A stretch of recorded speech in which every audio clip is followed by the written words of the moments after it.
My name is Myles from Cloghran Historical Society. Cloghran Stud was founded by R.C. Dawson here in the mid-1880s and was a focal point of Cloghran life for the best part of a century. It was extremely successful from the off, and R.C. became a renowned trainer in both Ireland and England. The Stud both bred and trained many successful horses, from Craig Royston and Drogheda, who won the Aintree Grand National run in a blinding snowstorm in 1898, and in fact run in a record time. History was also made when a horse named Coss, owned by the Aga Khan, was trained and entered in the Queen Mary Stakes at Royal Ascot by RC in 1922. She sprinted home to register the Aga Khan's first ever English racing success, and that began his massive influence on European racing. RC went on to win almost every great race in England as the Aga Khan's trainer up until 1931.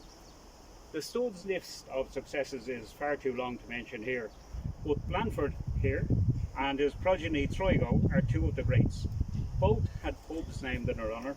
The Blandford Arms just down the road here became the Coachman's Inn, and the Troigo Win in Baldoyle became Baldoyle House.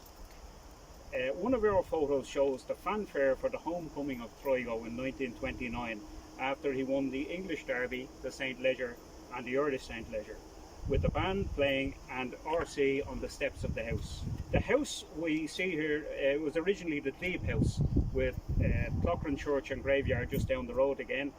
The church was demolished in the 1950s, but Cloghran Historical Society, with the aid of the Heritage Council, Fingal County Council, the DAA and many local sponsors, restored and continued to maintain the graveyard.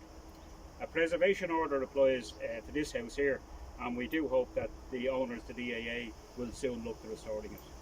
I'm Gerladine McGovern from Cloghran Historical Society. As the stud developed, it became a prominent part of Cloghran's life, providing a lot of employment, bringing people into the area from various parts of the country. My own mother Katie and her sister Bridie came all the way from County Longford to work here in the house, and it was here that my mother met my father, who worked from the age of 14 up to his 50-year service when he retired.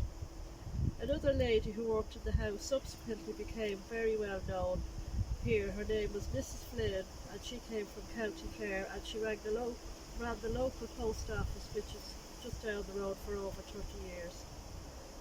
Elizabeth Foy from Newbury, who is John's mother here, she came over as well, and a Nancy Hassett from County Meath, who married Charlie Bourne, who was the head groom at the stud.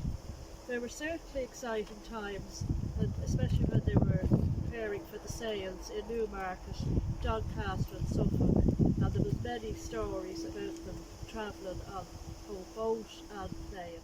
I lived down the road here. Worked myself as a young lad here for a number of years. Well, my father used to mind this fella down here. He was bred down in the National Stud. He ran in a couple of races, but he wasn't a great racer. He happened to be the best stallion going around at the time. He bred 6 Derby winners, and I can't mention them all, but Baron was his famous one. She won the Treble Crown. There's a lot of people, local people, including Gerladine's uncles and fathers and uncles worked here. There was special gardeners, housemaids, etc. And I reckon they applied about 30 or 35 people.